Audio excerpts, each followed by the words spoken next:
పవిత్రాత్మ స్వరూపులకు ప్రియాత్మ బంధువులారా, శ్రీ లలిత సహస్రనామ స్తోత్రం.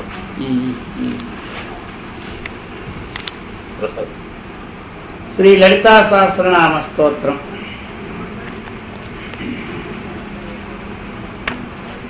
ఇందులో మనం అమ్మవారి యొక్క విశేషాలని చక్కగా చెప్పుకుంటూ ఉన్నాం. అందులో ఒక్కొక్క నామములో ఒక్కొక్క విశేషం అన్నటువంటిది మనకి ఉంటుందన్నమాట. నిన్న కూడా అష్టమీ చంద్ర విభ్రాజ దళికస్థల శోభిత ముఖచంద్ర కలంకాభ మృగనాభి విశేషక అన్నటువంటిది చెప్పుకున్నా. ఇక వదన స్మర మాంగళ్యాం వదన స్మర మాంగళ్యాం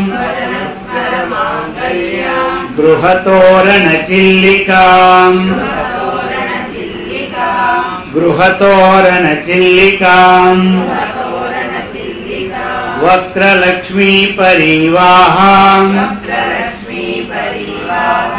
వక్రలక్ష్మీ పరివాహాం చలన్మీనాభలోచనా చలన్మీనాభలోచనా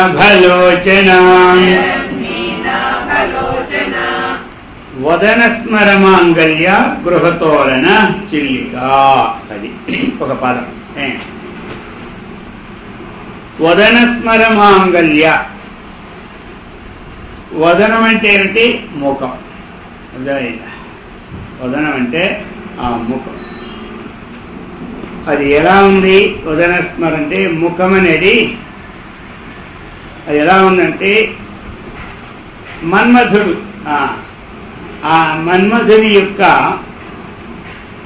మాంగళ్య గృహం యొక్క తోరణాలు, మన్మధుని యొక్క మంగళ గృహం ఉన్నప్పుడు ఆ గృహానికి కట్టినటువంటి తోరణాలు ఉంటాయి. బయట తోరణాలు కడుతుంటాం కదా, మామిడి తోరణాలని, ఆ తోరణాలని. ఆ తోరణాలు ఏదైతే కడుతున్నామో ఆ తోరణాలే ఎలా ఉన్నాయంటే కనుబొమ్మలుగా కలిగినట్టుది. చిల్లిక అనగా ఆ భ్రూలత, ఆ భ్రూమధ్యం అనమాట.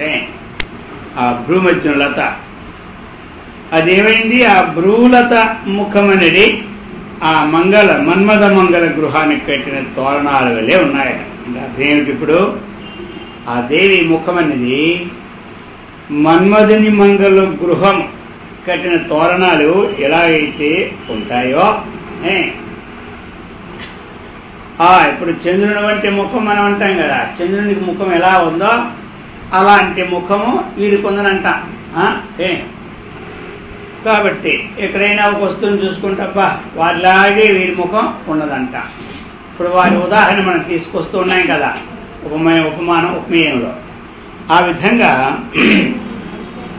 ఆ మన్మథుని యొక్క మంగళ గృహము అంత చక్కనైనటువంటి అలంకారంతో ఉంటుందన్నమాట. ఆమె కనుబొమ్మలే ఆ గృహమునకు కట్టిన తోరణాలు. అట్టి కనుబొమ్మలు కలదు. అమ్మవారి కనుబొమ్మలు ఎలా ఉన్నాయంటే ఆ మన్మధుడికి కట్టిన గృహానికి మంగళ గృహానికి కట్టిన తోరణం ఎలా ఉంటాయో అటువంటి తోరణములు కలిగి ఉన్నది. అది అన్నమాట. ఆ కనుబొమ్మలు ఎలా ఉన్నాయంటే అది వదన స్మర మాంగళ్య గృహతోరణ చిల్లిక. ఆ మన్మధునికి గృహానికి కట్టినటువంటి తోరణాలు ఎంత అందముగా ఏ విధంగా ఉంటాయో రుచం, ఆ విధమైనటువంటి కనుబొమ్మలు కలిగినటువంటిది. అంటే ఏమి? ఆ దేవి ముఖమునందు ఈ మన్మథ మంగళ గృహ ధర్మము ఆరోపింపబడినది. ఏ ధర్మం ఆరోపింపబడినది? ఆ మన్మథ మంగళ గృహం యొక్క ధర్మము ఈ దేవి ముఖమునందు ఆరోపింప. కావుననే ఇక్కడ కనుబొమ్మల ఎందు తోరణ ధర్మము ఆరోపించిన శిక్షము కానిది. కనుబొమ్మల ఎందు ఆ యొక్క తోరణ ధర్మము ఆరోపి శిక్షము కానిది అయినను ఇది ఎందుకు అంటే ఆ విధం ఎక్కడెక్కడైతే నిన్న ఏమనుకున్నాం, ముఖచంద్ర కలంకాభ మృగనాభి విశేష. అంటే చంద్రుని ముఖంలో ఉన్నటువంటిది ఏదైతే కలంకం ఉన్నదో మచ్చ, అమ్మవారు ఆ చంద్రుడు పూర్ణచంద్రుడుగా ఉన్నా ఆ కలంకం చిన్నది ఆయన మచ్చలా ఉందో అలాగా మృగనాభి అంటే కస్తూరి ఆ కస్తూరిని చక్కగా పెట్టుకున్నటువంటి బొట్టు ఎలా ఉంటుంది అంటే ఆ చంద్రబింబంలో ఉన్న కాంతి ఆ యొక్క కళ ఏదైతే ఉందో మచ్చలాగా ఆ విధంగా నిన్నవాట. ఈరోజు ఎలాగే మనకి అంటే ఏ విధంగా అయితే ఈ తోరణాలు ఎంత దీనిగా ఉంటాయో ఆ విధంగా ఉన్నదని అటువంటి ప్రకాశమానమని మనకి దీన్ని బట్టి అర్థం చెబుతూ ఉన్నారు. వదనస్మరమాంగజని తర్వాత వక్త్రలక్ష్మీ పరివాహ చలన్మీనాభలోచన. ఇంకిది ఎలాంటిది ఇంకొక ఉదాహరణ తీసుకొచ్చి ఇప్పుడు చెప్తూ ఉన్నారన్నమాట. వక్త్రలక్ష్మీ పరివాహ ఇది మనకి వక్త్రలక్ష్మీ పరివాహ చలన్మీనాభలోచన. ఇందాక తోరణాలు ఉదాహరణ ఇచ్చారు, ఇప్పుడు ఆ లోచనములైన మాట ఆ ఉదాహరణ ఎలాగంటే ఈ ముఖ కాంతి అనేది ఒక జల ప్రవాహం అన్నమాట. ఇప్పుడు జలమునందు ఏముంటాయి, చేపలు ఉంటాయి. జలమునందు చేపలు సంచరిస్తూ ఉంటుంటాయి కదా జలమునందు. అయితే ఇక్కడ జలం ఏమిటంటే ఈ ముఖ కాంతి అన్నటువంటిది ఏదైతే జల ప్రవాహం ఉందో ఇక దాని సంచరించిన చేప కన్నుల వంటి కన్నులు కలది. కన్నులు ఎలాగంటే మీనాభలోచన. మీనం అంటే ఏమిటి, చేప. అది చిన్నప్పుడు చదువుకునే కదా, మీనం చేప, వృషభం ఎద్దు, కర్కాటకం ఎండ్రకాయ వచ్చిన రాసులు వచ్చినప్పుడు మేషం, వృషభం మిథునం, కర్కాటకం, సింహం, కన్య, తుల, వృశ్చికం, ధనస్సు, మకరం, కొమ్ము, మీనప్పుడు అది అనమాట. కాబట్టి ఆ విధంగా చెప్తున్నారు. ఆ ముఖ కాంతియే ఇక్కడ జల ప్రవాహం తెలిసిందా. ఆ ముఖంలో కాంతే జల ప్రవాహం. ఆ జల ప్రవాహం సంచరించు చేప చూపులు వంటి చూపులు కలది. ఎవరు అమ్మవారి చూపు, ఆ యొక్క నేత్రం చూపులు కొన్నాయన్నమాట. అందుకే మన వాళ్ళు అప్పుడప్పుడు ఆ చేపలు తెచ్చి అవన్నీ తెచ్చి ఆ కన్నులు తెచ్చి అలాగే ఇంట్లో పెట్టుకుంటూ ఉంటారు. ఒక అందంగా కొట్టాయి, అర్థమైంది కదా. కాబట్టి ఇతర లోచన పదమునకు బదులు వీక్షణ అని కొంతమంది చదువుతుంటారు. ఇక్కడ మనకి లోచన ఉంది కదా, ఆ పాఠాంతరంలో చలన్మీనాభ లోచన అనే జాగంలో వీక్షణ అని కూడా కొంతమంది చలన్మీనాభ వీక్షణ అని పాఠాంతరం కొంతమంది చదువుతూ ఉంటుంటారు. అయితే ఈ లోచన అనే పక్షంలో ఏమిటంటే ఆ ముఖకాంతి అనేది జల ప్రవాహం నందు ఏదైతే సంచరిస్తూ ఉంటూ ఉన్నదో ఆ మీన కన్నుల వంటి కన్నులు కలది అన్నటువంటిది లోచన దానికి. అయితే వీక్షణ అనే పాఠాన్ని ఎలా అంటే ఆ చేప యొక్క చూపులు వంటి చూపులు కలది. అది ఇక్కడ కన్నులు వేరు, చూపు వేరు. అర్థమైందా? కన్నులు అలా ఉంటాయి, చూపు అలా ఉంటాయి. కొంతమంది చూపు ఎలా చూస్తున్నాడు, ఆ చూపు ఎలా చూస్తున్నాడు చూపు అంటుంటారు. అర్థమైందా? అది లోచనము అన్నట్టు తీసుకుంటే చేప కన్నులు కలిగినటువంటి కన్నులు కలది. అర్థమైందా? వీక్షణం తీసుకుంటే చేప చూపుతున్నటువంటి చూపు కలది.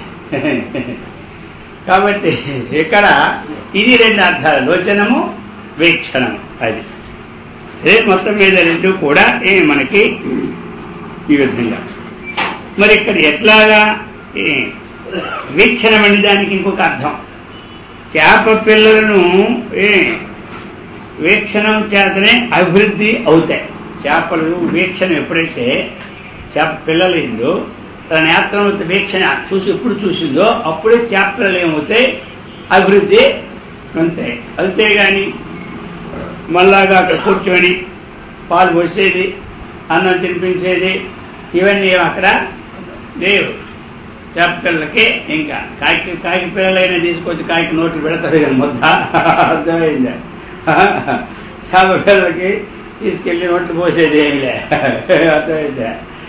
దానంతరం దాన్నే అది అభివృద్ధి. అయితే అవి ఎవరికి అభివృద్ధి అంటే ఈ చేపల యొక్క దృష్టి ఆ చేప పిల్లల ఇది పడితే దాని అభివృద్ధి నందుతాయి. అలాగని ఇక్కడ ఎందుకు ఇచ్చారంటే చేప పిల్లల ఎందు ఆ చేప ఏ విధంగా దృష్టి పెడితే అభివృద్ధి నొందుతుందో అలాంటి దృష్టి ద్వారా దేవి కటాక్షం ద్వారా భక్తులను చక్కగా అభివృద్ధి చేస్తుంది అన్న భావాన్ని తెలుస్తున్నారన్నమాట.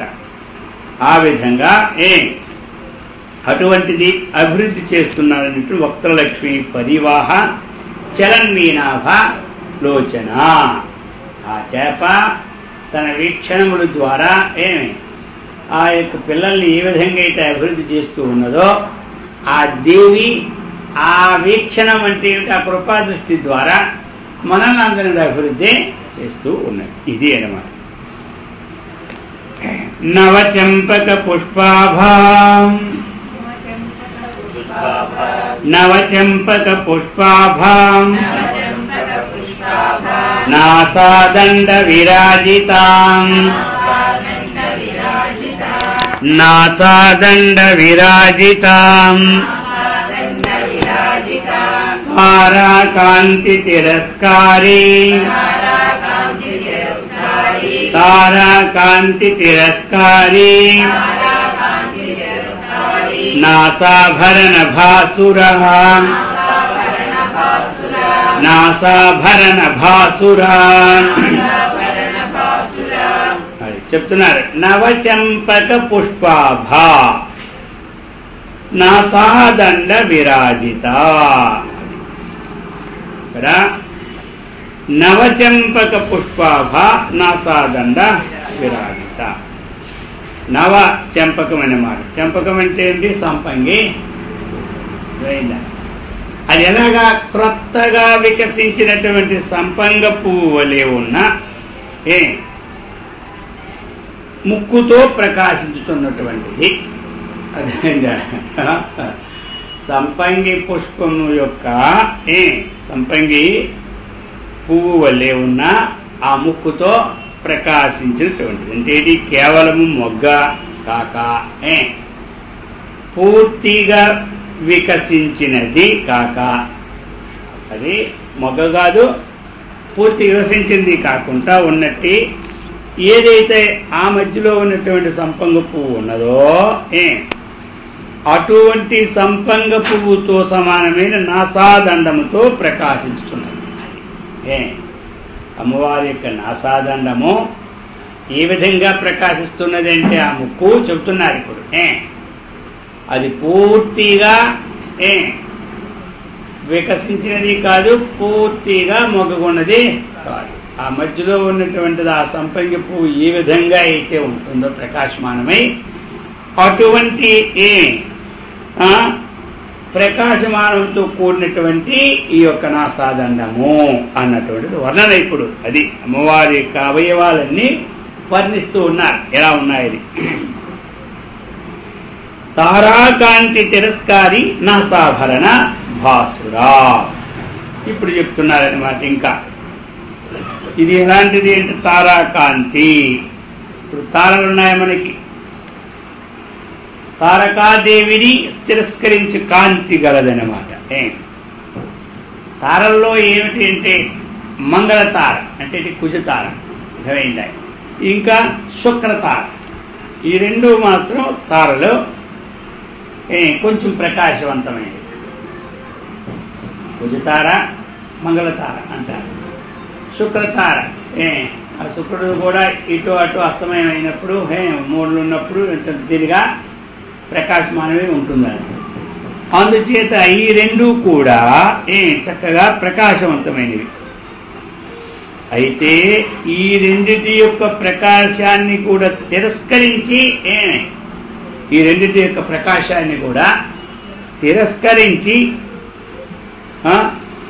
మాణిక్యము క్రింద మృత్యుము వేలాడగడతారు కొంతమంది. చూడండి, కొంత మాణిక్యం పెట్టుకుంటే అర్థమైందా? ఆ మాణిక్యం కింద కొంతమంది ఏం చేస్తారు, ముత్యాన్ని పెట్టుకుంటారు అన్నమాట. మాణిక్యం కిందది ఆ మాణిక్యము కింద ముత్యం ఏ విధంగా అయితే పెట్టుకుంటారో ఆ విధంగా ఈ కుజతార వలె ముత్యము ఇది ఈ మాణిక్యం అనేది మంగళతార. మాణిక్యం అనేది మంగళతార అంటే ఇది కుజతార. ఈ ముత్యం అనేది శుక్ర గ్రహ ఉంది కదా, శుక్రుడు, ఆ శుక్రతార. మాణిక్యం అనేది ఏమిటి? మంగళతార, కుజతార.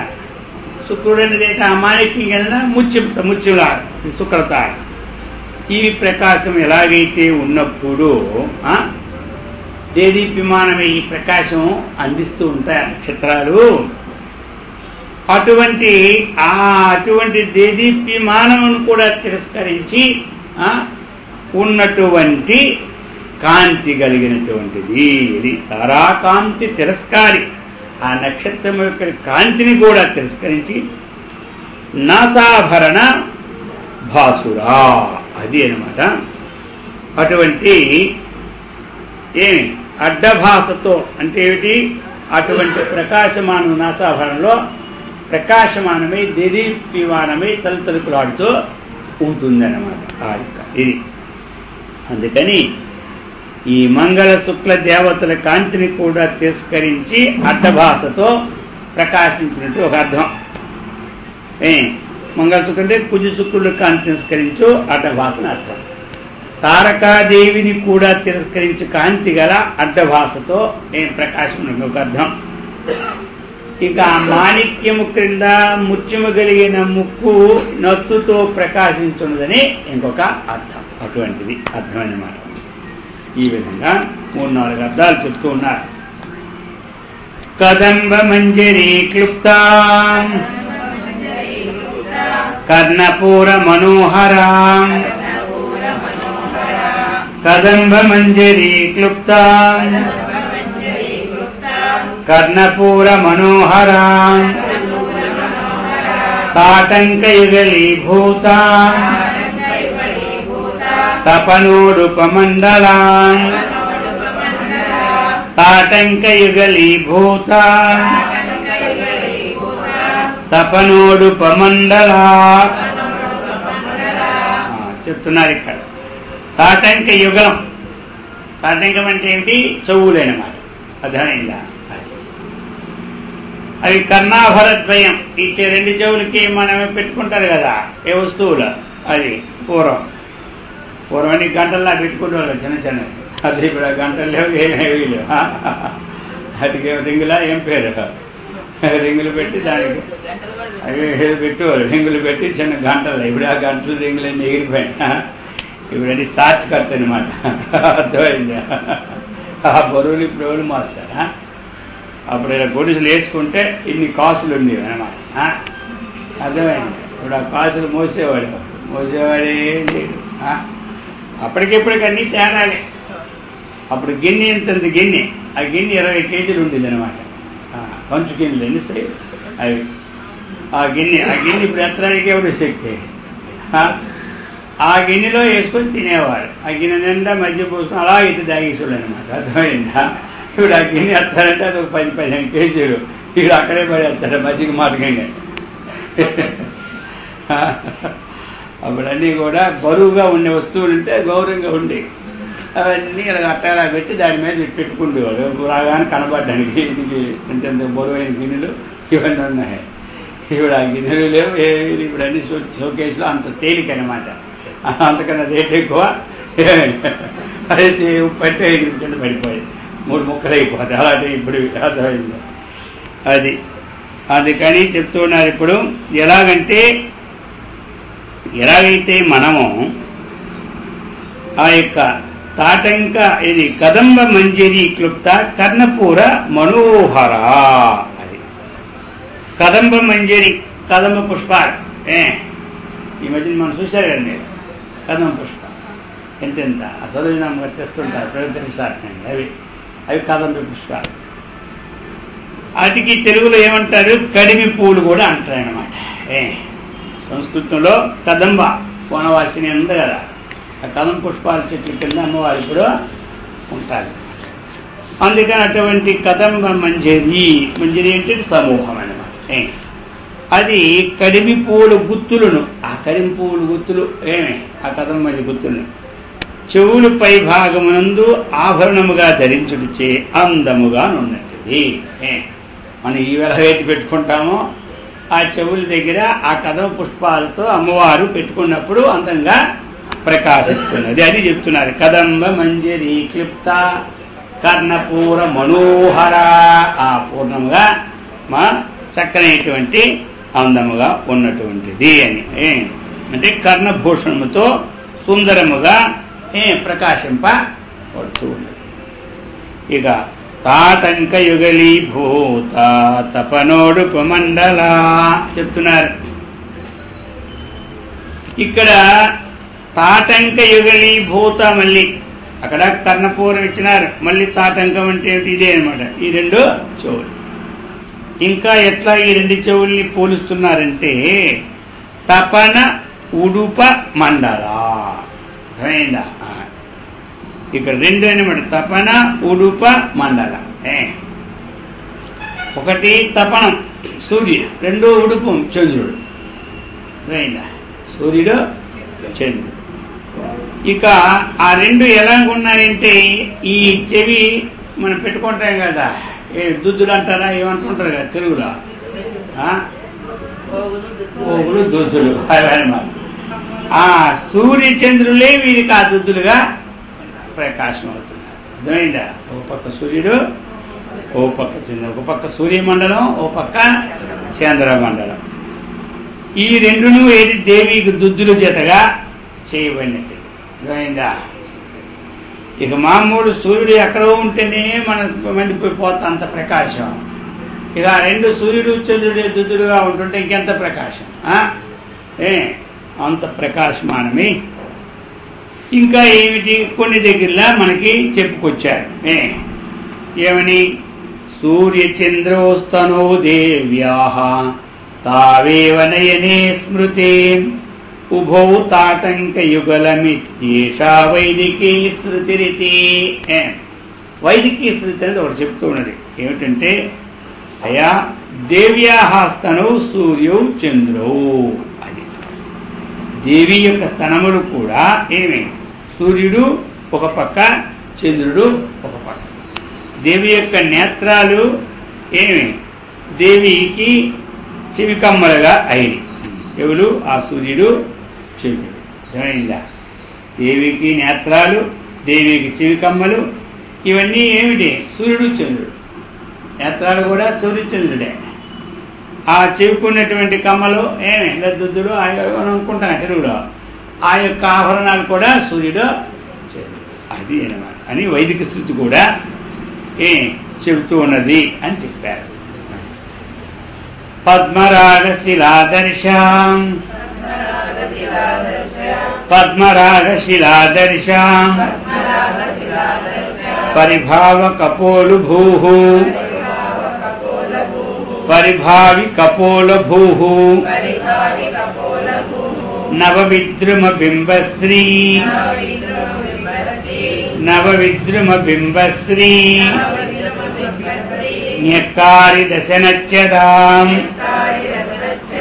న్యక్కారి దశనచ్చదాం. ఇప్పుడు చెబుతున్నారు. ఇక ఆ పద్మరాగ శిలాదర్శ పరిభావి కపోల భూహు అది చెప్తున్నారు. ఆ కపోల భూహు అది అంటే ఏమిటి, చెక్కిళ్ళు. చెక్కిళ్ళు అని తెలుసు కదా. ఆ చెక్కిళ్ళు ఎలా ఉన్నాయి అన్నటువంటిది ఇప్పుడు చెప్తూ ఉన్నారన్నమాట. అమ్మవారి చెక్కిళ్ళు ఏ విధంగా ఉన్నాయి అనేది చెప్తూ ఉన్నారు. అవి దేన్ని తిరస్కరించి ఉన్నాయి అని అనమాట. పద్మరాగమణివలే ఎలా ఉన్నాయంటే పద్మరాగమణి. ఆ పద్మరాగమణి ఎలాంటి పద్మరాగమణులు అంటే ఎలా ఉంటాయి? ఎర్రగా అర్థమైందా? ఎరుపుదానంగా ఉంటాయి. ఏంటి? పద్మరాగ మణి. అట్టి శుద్ధమైన మణియే అద్దము వలే.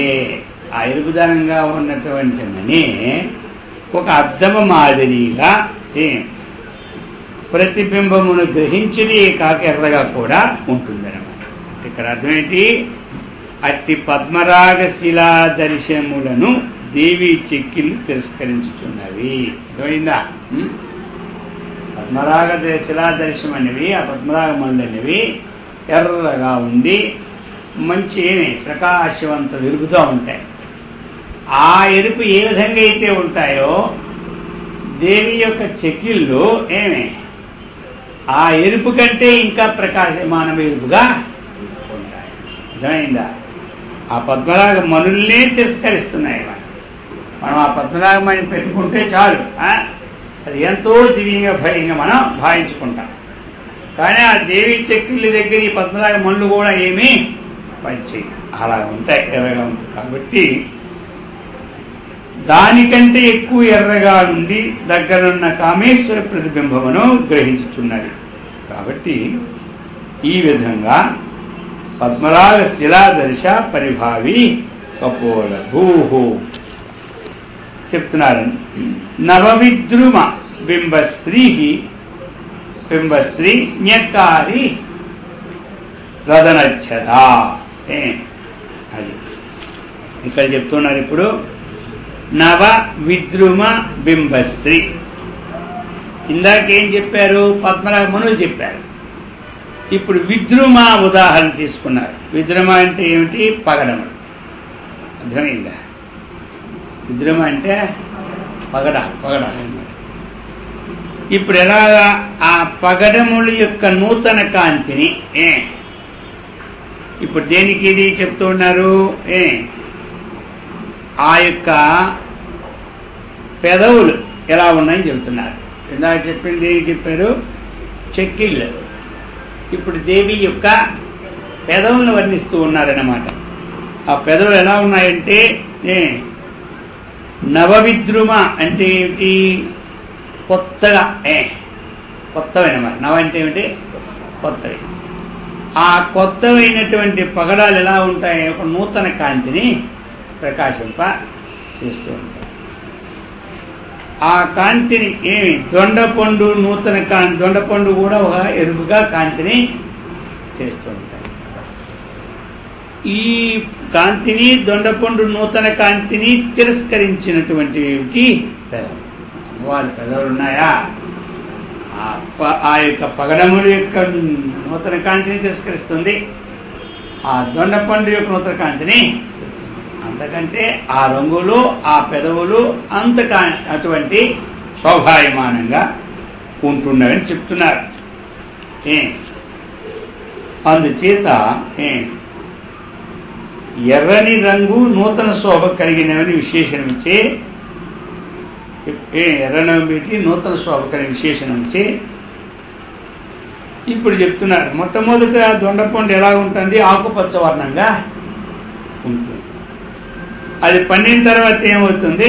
రక్తవర్ణం కలర్గా అవుతుంది. అప్పుడు ఆ దొండపండు ఏమైంది? అది నూతన కాంతిలాగా ప్రకాశమానమై ఉంటుంది అప్పుడు ఆ సమయంలో.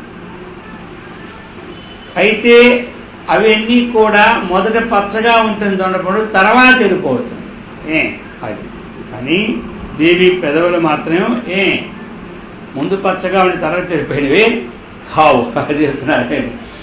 అది స్వభావంగా ఎప్పుడు ఎరుపు రంగు కలిగి ఆ మృదువులో ఉండు చేత, మృదువుగా ఉన్న చేత దొండపండుని తిరస్కరిస్తున్నది, పగడాన్ని తిరస్కరిస్తుంది. అటువంటి నూతన కాంతితో ప్రకాశిస్తున్నవని ఆ పెదవులో అర్థం అన్నమాట. శుద్ధ విద్యాంకురాకారం, శుద్ధ విద్యాంకురాకారం ద్విజపంక్తి ద్వయోజ్వలాం ద్విజపంక్తి ద్వయోజ్వలాం కర్పూర వీటికామోద కర్పూర వీటికామోదాం సమాకర్ష దిగంతరాం సమాకర్ష దిగంతరాం. ఇప్పుడు శుద్ధ విద్యాంకురాకార ద్విజపంక్తి ద్వయోజ్వలాం. ఎందుకంటే మనం రోజు ఏమి లలితా సహస్రం చదువుతూనే ఉన్నాం. అందుకు ఆ సహస్రానికి అర్థం కూడా మనం తెలుసుకోవాలి. అందుకే ఈ సంవత్సరం ఉదయం పూట మనం ఏదైతే రోజు చదువుతూ ఉన్నామో అది ఒకసారి తెలుసుకుంటే అందరికీ అర్థమవుతుంది. ఒక సంవత్సరం విష్ణు సహస్రం పెట్టున్నాం, కింద సంవత్సరం కాకుండా ఆ ముందు సంవత్సరం ఆ సంవత్సరం విష్ణు సహస్రం అయింది.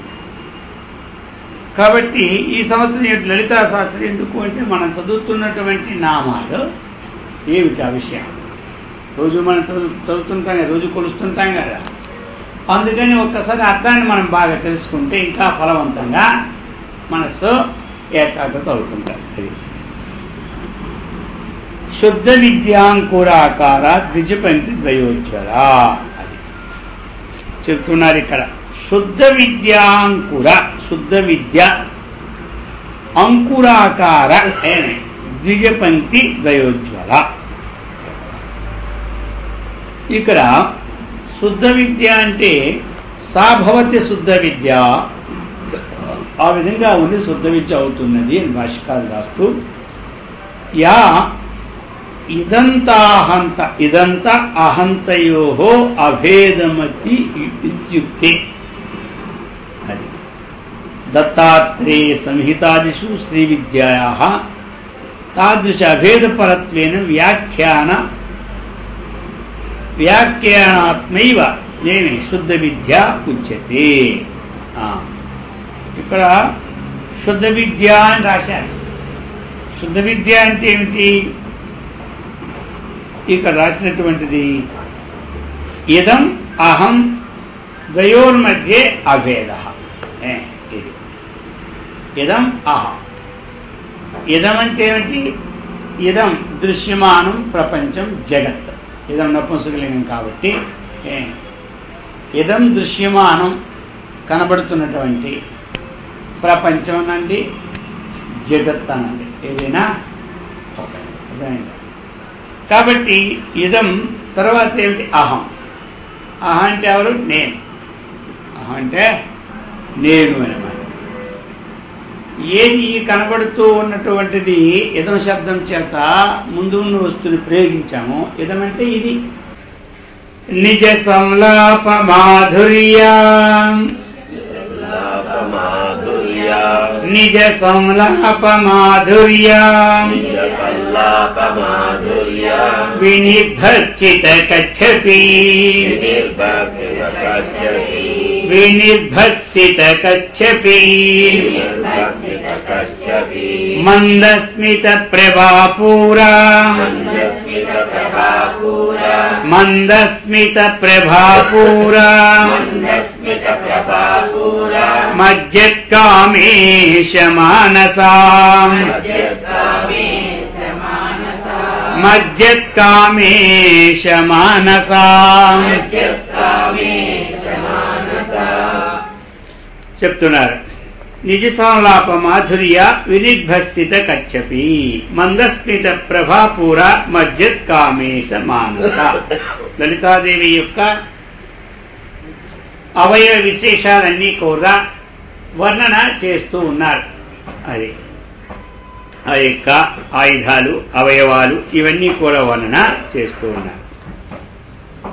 నిజ సంలాప మాధుర్య వినిర్భర్చిత కచ్చపి. నిజ అంటే ఏమిటి? తన అని అర్థం అన్నమాట. నిజ శబ్దం ఎక్కడొచ్చినా తన, స్వ అన్నటువంటి అర్థాన్ని ఇస్తుంటుంది అన్నమాట. నిజ గృహం అన్న స్వగృహం అన్న ఒకటి.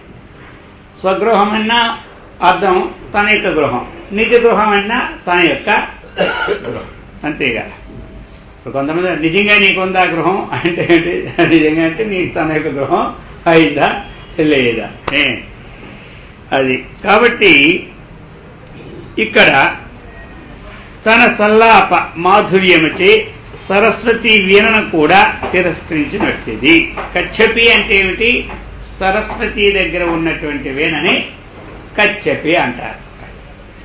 ఆ విధంగా మనకి కచ్చపి శబ్దము వీణ, అది కచ్చపి మహతీ వీణ అని అమరకోశంలో ఈ విధంగా కచ్చపి మహతి వీణ అని 3 అర్థాలు.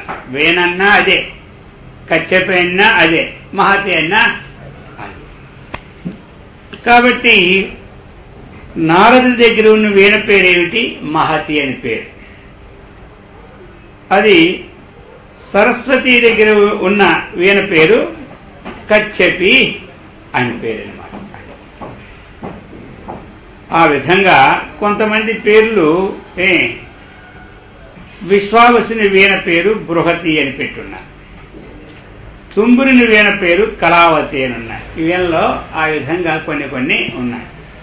అయితే అందులో ఏమిటి, ఈ కచ్చపి వీణ అన్నటువంటిది సరస్వతీ దేవిది అన్నమాట. అది ఎలాంటిది అంటే ఈ వీణ చిలుకలు వలె కొంచెము స్పష్ట ఉచ్చారణ కలది, స్పష్ట ఉచ్చారణ అటువంటిది ఈ వీణ అన్నమాట. అయితే మరి అమ్మగారి పలుకులు ఎలాంటివి అంటే చెప్తూ ఉన్నారన్నమాట. ఈ వీణ అన్నిటికన్నా సరస్వతి వీణే చాలా మధురమైనటువంటిది, స్పష్టంగా ఉన్నటువంటిది. అయితే అమ్మవారి ఇలాగ మిక్కిలి పుష్పష్టముగా అతి మధురముగా శ్రవణ శుభముగాను ఉన్నారు. ఎవరవి, అమ్మవారి యొక్క ఆ మాటలు మిక్కిలి సుస్పష్టముగా, ఇంకా ఎలా ఉంటున్నాయి, మధురాతి మధురముగా, ఇంకా శ్రవణ శుభగముగా, ఆ వినడానికి ఇంపుగా. అంటే ఇక్కడ ఏం చెప్తున్నారు, ఈ సరస్వతీదేవి యొక్క వీణను కూడా ధిక్కరించి, ఎందుకంటే సరస్వతి అంటే వాగ్దేవతి కదా, అంతకన్నా గొప్ప వాళ్ళు మనకెవరు లేరు. అటువంటి మేధ ఎవరికి ఉండదు. అందుకే ఆ మేధ కావాలనే సరస్వతీదేవిని మనం కొలుస్తూ ఉన్నాం. అర్థమైందా, శక్తి కావలసిన పార్వతీదేవిని కొలుస్తారు. అర్థమైందా, ఈ వాక్ శక్తి కావలసిన సరస్వతీదేవిని, ధనం కావలసిన లక్ష్మీదేవిని, అందుకే విద్యయ వీరమా సత్తమా అన్నారు. అర్థమైందా. కాబట్టి ఈ 3 దగ్గర 3 శక్తులు ఉన్నాయి. అందుకు సరస్వతి వీణ దగ్గర వాగ్దేవి శక్తి అనేది చక్కగా ఉంది. అటువంటి కచ్చపి వీణ అన్నటువంటిది బ్రహ్మాండంగా మోగుతుంటాయి. అటువంటి వీణను కూడా తిరస్కరించేస్తుంది అన్నమాట. ఏమిటి ఈవిడి మాటలు, ఆ వీణ కూడా ఏమీ లాభలేదు. అటువంటి మధురమైనటువంటి శబ్ద సౌలభమైనటువంటి ఆ దేవి యొక్క వాక్కుల్ని, ఆ మృదు మధురాన్ని ఈ యొక్క నామంలో మనకి వర్ణించారు. నిజ సౌలాప మాధుర్య వినిర్భచ్చతి కచ్చపి అన్నటువంటిది చెప్పుకొచ్చారన్నమాట. మందస్మిత ప్రభాపూర మజ్జత్ కామేశ మానస. ఇక స్మిత అంటే ఏమిటి, ఆనందం. స్మిత అంటే చిరునవ్వు అన్నమాట.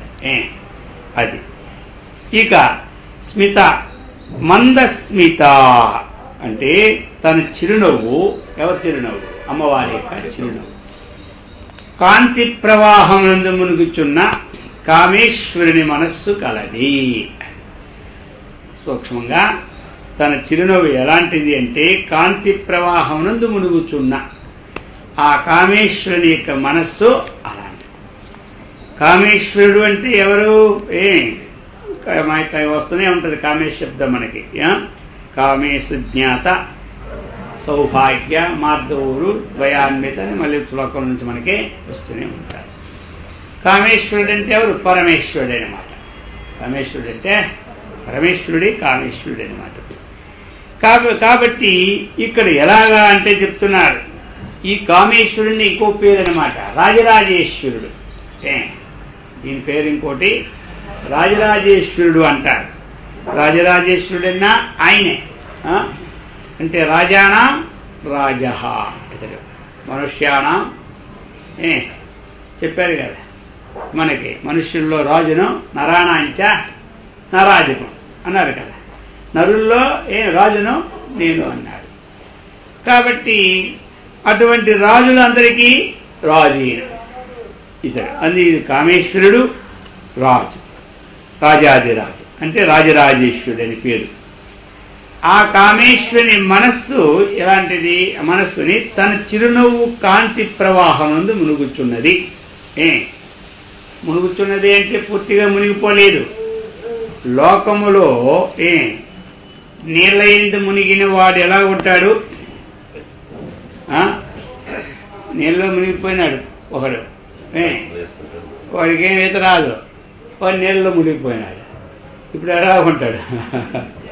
ఊపిరి బిక్కిరి అయిపోతూ ఉంటాడు. రామకృష్ణ పరమహంస దగ్గరికి ఒక ఆయన పోయాడు, నాకు శీఘ్రంగా ఆత్మజ్ఞానాన్ని కావాలని. ఈయన నది దగ్గరికి తీసుకెళ్ళినాడు. ఆ నది దగ్గరికి తీసుకెళ్ళి ఈయన బుర్రపెట్టి అందులో ముంచేసినాడు. అలా హాయి ముంచేసిన తర్వాత నీళ్ళు ఉక్కురు బిక్కిరి అయిపోయి వదలండి వదలండి అంటాడు. వదిలేసినాడు. ఏంటంత నన్ను నేను ఒకటి అడిగితే మీరు ఇంకోటి చేసినారు, నన్ను అతను ముంచేసి కాసేపు ఉంటే ఏమైపోయింది విసా అలాంటి ఏమైపోతుంది చెప్పు. నీకు ఆ ఉన్నటువంటి వాడు లోపల ఉన్నవాడు బయటికి రావడం ఎంత తపన ఎంత ఉందో అంత తొందర, అలాగనే నీ సాధనలో కూడా అంత తొందరగా ఆ విధమైనటువంటి తపన ఉంటే ఇందుంటే నేను పోతున్నాను చనిపోతున్నాను భయం ఇచ్చేస్తాను, ఎప్పుడు పైకి లేచిపోతుంది నీకు ఏ తపన ఉందో ఆ తపన నీకు ఈ సాధనలో ఉంటే నువ్వు శీఘ్రంగానే ముక్తిని పొందుతావు అన్నాడు. అర్థమైందా? ఆ విధంగా అది చెప్తున్నారనమాట. సరే, ఆ విధంగా ఈ లోకంలో నీళ్ళ ఎందు మునిగిన వాడు ఎలాగైతే వీళ్ళు కలుచుకోలేక ఉక్కిరి బిక్కిరి అయిపోతూ ఉంటుంటాడో వీడికి ఉక్కిరి బిక్కిరి అయిపోతాడు. ఇంకొకటి ఏం చేస్తాడు? నీళ్ళలోనే ఉంటాడు వచ్చినవాడు. మనం చూస్తాం వాడు నీటిలోనే ఒక 10 నిమిషాల దాకా పైకే రాడు. అర్థమైందా?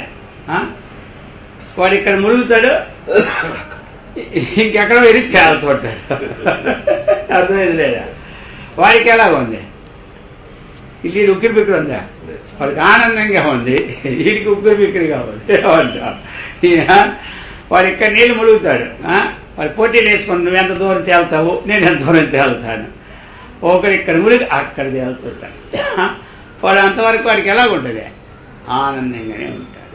ఆ విధంగా కామేశ్వరుని మనస్సు కూడా ఆ దేవి మందస్మితమైన కాంతి ప్రవాహంలో మునుగుచూ తేలుచూ స్వాధీనములో ఉండి ఆనందమును పొందుచూ దానిని విడిచి బయటికి రావాలని ఒడ్డు చేరలేదు. పోయిందా? ఆనందంలో. ఇక కూడా శాస్త్రకారులు ఈ కామేశు పదములోని కామ పదం ఉంది కదా, దానికి ఏం అర్థం కొంతమంది రాశారంటే అగ్నిశోమీయాత్మకు కామకళ శరీరామని ఒక బిందువుగా గ్రహించమంటారు. అగ్నిశోమీయాత్మకమగు, అగ్ని శోమీయం. అగ్ని అంటే సూర్యుడు, శోమీయం అంటే చంద్రుడు. అర్థమైందా? అగ్ని అంటే సూర్యుడు, శోమీయం అంటే చంద్రుడు. ఈ రెండింటితో కలిసినటువంటి కామకళ శరీరామని ఏ బిందువు ఉందో ఆ బిందువుని గ్రహించమన్నాను. కాబట్టి రవి బిందువైనాడు, అది అహంకారాత్మకమైన వాడు.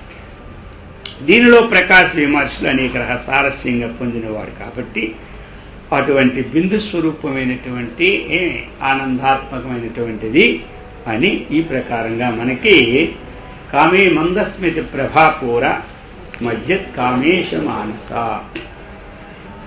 అనాకలిత సాదృశ్యాం సుబుకశ్రీ విరాజితాం కామేశబద్ధ మాంగళ్యాం సూత్రశోభిత కంధరా అనాకలిత సాదృశ్య సుముఖ శ్రీ విరాజిత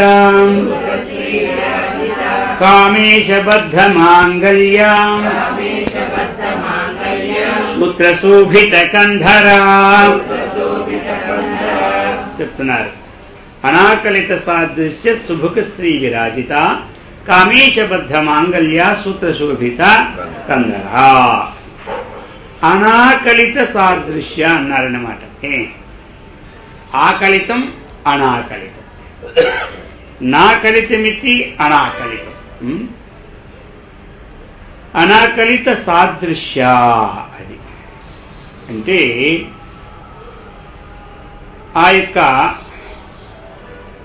సాటి లేనటువంటిది అన్నమాట. అమ్మవారి యొక్క చుబుకం అంటే ఏమిటి? గడ్డం. అర్థమైందా? సంస్కృతంలో చుబుకం అంటారు, తెలుగులో గడ్డం అంటారు. ఆ గడ్డాన్ని వర్ణిస్తూ ఉన్నారు. ఎలా అంటే అది సాటి లేనటువంటి సొగసు గల గడ్డముతో ప్రకాశించుచున్నది. వాగ్దేవి మొదలుకొని, వాగ్దేవి అంటే ఎవరు? సరస్వతీదేవి మొదలుకొని నేటి వరకు ఉన్నటువంటి కవులందరూ దేవి యొక్క సౌందర్యాన్ని వర్ణించడానికి ప్రయత్నించారట. కానీ వారెవరికి కూడా ఈమె గడ్డమునకు తగిన ఉపమానమే దొరకలేదట. అర్థమైందా? అమ్మవారు గడ్డంలో ఉన్నటువంటి ఆ యొక్క విరాజమానమైనటువంటి ఆ అందము సరస్వతీదేవి నుంచి కౌలు వరకు ఈనాడు వరకు వర్ణిస్తూనే ఉన్నారు. కానీ అనేక ఉపమానాలతో ఈవిడ చుబుకానికి సంబంధమైన ఉపమానం ఇంతవరకు ఎక్కడ దొరకనే లేదట. అది అంటే ఏమిటి? అటువంటిది. ఇప్పుడు కొంతమంది ఏమంటారు? రామరావణ యుద్ధం రామరావణీయోరివా అంటారు. వాళ్ళిద్దరికీ ఉన్న సమానమైనటువంటిది ఇంక లోకంలో ఎక్కడ కనపడలేదు. అందుచేత ఏమన్నారు? వాళ్ళిద్దరే సాటి. అమ్మవారు ఆ యొక్క ఘటానికి ఇంకా సాటి లోకంలో లేదు. అంటే ఏమిటి? అంతా సొగసు అయినటువంటి విరాజమానమైనటువంటిది ఎగువ దగ్గర ఎక్కడ లేదు. అది చెప్తున్నారనమాట. కాబట్టి ఈ విధముగా చెప్పి అనాకలిత సాదృశ్య సుముఖ శ్రీ విరాజిత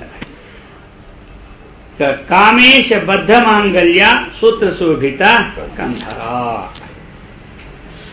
కామేశ అంటే పరమశివునిచే కట్టబడినటువంటి మంగళసూత్రముతో ప్రకాశించని మెడ కలది అర్థం.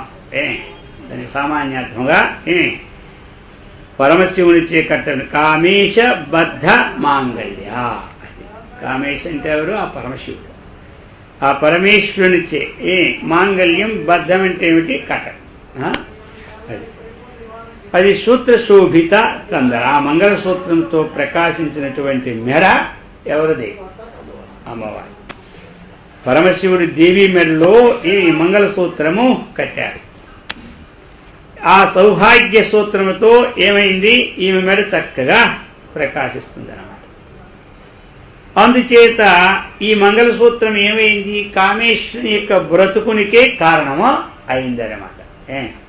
ఆ పరమేశ్వరునికి ఎందుకంటే సర్వ సౌభాగ్య దాయి.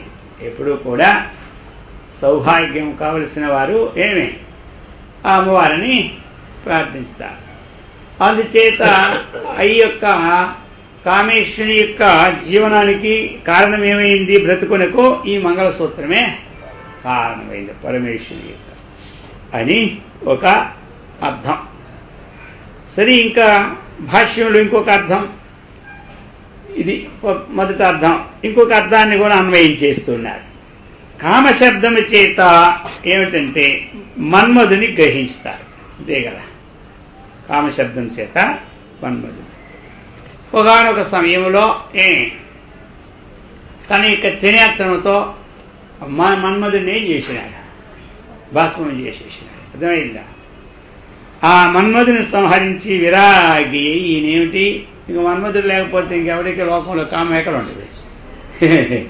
అందరికీ కామాన్ని పుట్టినడు ఆయనే కాబట్టి ఇక ఎప్పుడు పోయినాడో లోకం వల్ల అల్లాడిపోతుంది అనమాట. అప్పుడు మళ్ళా కూడా ఈ విరాగి ఎవరు ఈయన వివాహ ప్రతికూలుడు పరమశివుడే ఈ సూత్రమును కట్టుడిచి ఇది మన్మధు ఉద్యోగునికి మళ్ళీ కారణం అయిందని ఇంకొక అర్థం. అంటే మన్మధుడే బ్రతుకునిచో ప్రాణులకు కామమే లేక లోకమే స్తంభించిపోతుంది. అర్థమైందే. అందుకే అందరూ లోకంలో ఉండవలసిందే. ప్రతిదీ లోకంలో లేకుంటే ఏ పని కాదు. ఈ లోకంలో సృష్టి ఎట్లా జరగాలి, ఏమి జరగాలని ముందు సంకల్పంతో పెట్టినాడు. మరి ఆ పెట్టినటువంటిది అర్థమైంది కదా, అందరూ ఉండాలి. ఒకళ్ళకు వీడికేమో ధనాధిపతిగా పెట్టాడు, వీడికేమో కామాధిపతిగా పెట్టాడు, ఇంకోటి వజ్రాధిపతిగా పెట్టాడు, ఇంకోటి కల్పవృక్షంగా పెట్టి ఇవన్నీ కూడా మనకి శ్యామాన్ని సుఖాన్ని ఇవ్వడానికి అన్నమాట. అందుచేత ఈ విధంగా సకల జీవ సృష్టికి కారణముగుట వలన ఇది లోకోపకారమైనదని భావము. అది అందుచేత ఈ విధముగా పరమశివుడి దివ్యమెడలో మంగళసూత్రాన్ని కట్టినట్టుగా ఆ సౌభాగ్యంతో ఆ మేడ ప్రకాశిస్తున్నట్టుగా మనమందరం పరమశివుడిని ప్రార్థిస్తూ ఉంటుంటే మరి ఆ పరమశివుడే అమ్మవారి మంగళసూత్రం కడితే మరి అది ఇంకెంత ప్రతాపం, ఎంత ప్రకాశం ఉంటుంది. అర్థమైంది కదా, అది అనమాట. అది చెప్తున్నారు. కనకాంగద కేయూరాం కమనీయ భుజాన్విత రత్నగ్రీవేయ చింతాం కలోల ముక్తా ఫలాన్వితాం రత్నగ్రీవేయ చింతాకాం లోలముక్తా ఫలాన్వితాం కనకాంగదర్ కేయూరాం కమనీయ భుజాన్వితాం రత్నగ్రీవేయ చింతాకాం లోలముక్తా ఫలాన్వితాం. ఇప్పుడు ఇంకొక వర్ణనం, కమనీయ భుజములు, ఆ యొక్క అమ్మవారి యొక్క భుజాలని వర్ణిస్తున్నారు. అంగం దదాతి ఇది అంగదం శరీర ఘటకం ఇత్యర్థ కనకమేవ అంగదం ఏషాంతై సువర్ణైక శరీరకై చెప్తున్నారు. ఇప్పుడు బంగారు ఆ యొక్క బంగారమైనటువంటి భుజకీర్తులతో అందమైనటువంటి భుజములు కలిగినది అమ్మవారు. అంటే ఏమిటి? ఆ బంగారు భుజకీర్తులతో, బంగారం ఏ విధంగా అయితే మనకి ప్రకాశమానమై ఉంటూ ఉన్నదో ఒక సమయం ఏంటి ఆ బంగారు వికారమైనటువంటి వస్తువుల అంగదములు ఆ భుజకీర్తులైన ఆభరణములతో అందమైన భుజములు కలది. ఆభరణము లేకపోయినా ఆ భుజాలే బంగారం లాగా ప్రకాశిస్తున్నాయి. అర్థమైందా? ఆ ప్రకాశమాన భుజములకి మరలా ఆ బంగారంతో చేయబడిన భుజకీర్తులు 4 భుజములను ధరిస్తే ఇంకా ఎలా ఉంటుంది? ఇక అందముగా ఉన్నదా లేదా అన్నటువంటి దానికి చాయిస్తే లేదు. కాబట్టి అటువంటి ఆభరణములతో 4 భుజములు కలిగినదని చెప్పవచ్చును. ఈ విధంగా కేయూరము, అంగదము అనేకమైనటువంటి ఈ యొక్క ఆ పేర్లు అటికి. అందు కనకాంగదం, కేయూరము, కమనీయం అంటే ఏమిటి? అందమైనటువంటి ఆ భుజకీర్తులు అంటే వస్తువులు అన్నమాట. ఆ 4 భుజాలకి 4 వస్తువులతో శోభాయమానంగా ప్రకాశమానమై వెలుగుతున్నది అని పై చరణానికి అర్థం. ఇక రత్న గ్రేవేయ చింతాక లోలముక్త ఫలాన్విత ఇంకా ఎలాగ మరి చెప్తున్నారన్నమాట. ఇప్పుడు రత్నములతో చెక్కబడినటువంటి చింతాకు, పూర్వం పేరు, ఆభరణం పేరు చింతాకు అని ఒక ఆభరణం. ఆ ఆభరణం ఎలా ఉంటుందంటే రత్నాలతో చక్కగా చెక్కబడినటువంటి ఆభరణం అంట. మళ్ళీ ఆ ఆభరణమును దాంట్లో ముత్యాల పేరుల్ని ధరించినటువంటిది, అందులో ముత్యాలని అమర్చబడినటువంటిది. అందుచేత అది ఎలా ఉంటుంది? ఇప్పుడు ఈ క్రిందికి భాగమైన వేలాడినట్లు కట్టిన ముత్యాల దండ అనేది ఏమి ఆ చింతాకు పతాకము ధరించినట్టు. అంటే ఆ పథకానికి ఆ ముత్యాలనేవి వేలబడ్డ. అందుకని